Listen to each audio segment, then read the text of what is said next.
This is the amount of venture capital into online ordering platforms, over $1 billion invested over the last year. If you look at the reasons why people say they like to eat at home instead of going out to a restaurant, these are the top reasons. Save money is number one. That's not a big surprise. I would focus on the next two. I want the comfort of my couch. I had to do something, at home and I couldn't go anywhere else. You're not going to convince that person to go out to a restaurant instead. Imagine if you had no closing times anymore because you have all these vehicles out there that'll just bring food to you 24 hours a day. The majority of consumers say we will only consider certain types of food for delivery. Pizza, not a problem. 95% of consumers say, I'm open to having pizza delivered. I think it works great. But if you are a place that specializes in pancakes, not so much anymore. Fish entrees, not so much anymore. 65% said on the last trip, I wanted to try something new on the menu, but I wasn't sure it was gonna be any good. So I ended up getting my old favorite instead, which is great in its own way, but we'd love them to experience some of these newer things that we're offering as well. And how do you sort of do that? 31% of consumers said the last thing they ordered because they saw a visual image of it somehow. And not every item on the menu has a picture, right? But more and more people are relying on photos, whether it's on the menu or like on a device of some sort to make their orders. So I don't know if you've seen this in your restaurants, but you have younger folks coming in now and they don't look at the paper menu anymore. They pull up Yelp or something else, scroll through, find a picture and show it to the server and say, this is what I'd like to have. We think there's a lot that can be done with imagery, and we think that that paper menu eventually is going to start going away, and it's going to be an all digital menu, perhaps on the customer's device, with one high quality picture for every single item, with the description integrated within it. Maybe you tap it again and you have full nutritionals that come up. Seafood entrees, that's where you get the biggest positive gap, biggest increment that a picture gives you. But in all the categories, a picture helps to the tune of 10 normative points on average, which is very significant. We look at a lot of different new items and LTOs, and we've tested 11,000 of them. Every new thing that you've added to your menu and to all the menus of the top chains, we've tested with consumers over the past couple of years.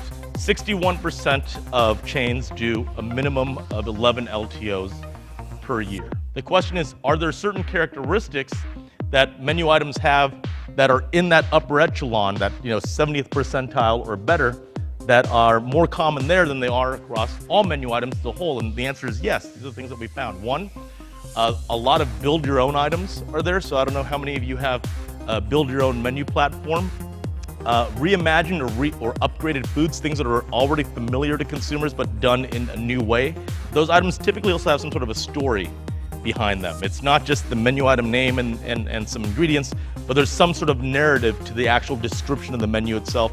Here it's a steak flatbread, and we support what makes it unique by calling out the bulgogi, and then we do even better when we have a picture to go with it because it looks like a pizza all of a sudden, and it's no longer risky as well. So these are some of the things that tend to be in common with items that do great. The items that people tended to be most interested in are the ones that do a better job of explaining what those things are. Bacon is sort of a secret weapon.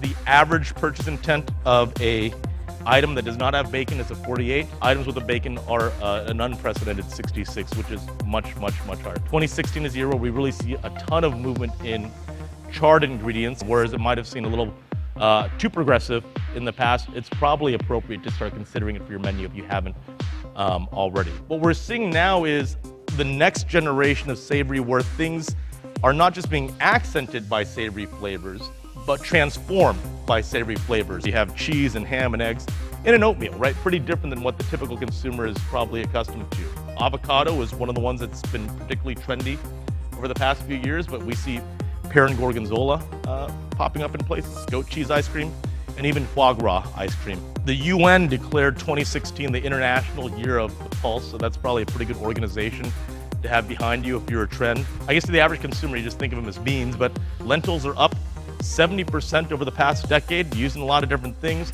sometimes as a meat substitute. Chickpeas, due largely to things like hummus, are up over almost 300% on menus over the last 4 years. It's gonna be not so much just, I don't want something bad for me, it's gonna be, I want something that actually does something for me. Protein is the headline to that currently. but it's gonna be joined by antioxidants, superfoods, food and beverages that give you energy. And when you talk to consumers and you ask them, what are the flavor profiles that you like? The numbers for sour have been increasing for the past several years as well. Thinking about some of the themes that we looked at, we're gonna ask you to sort of create some new ideas. We're gonna tell you what consumers think about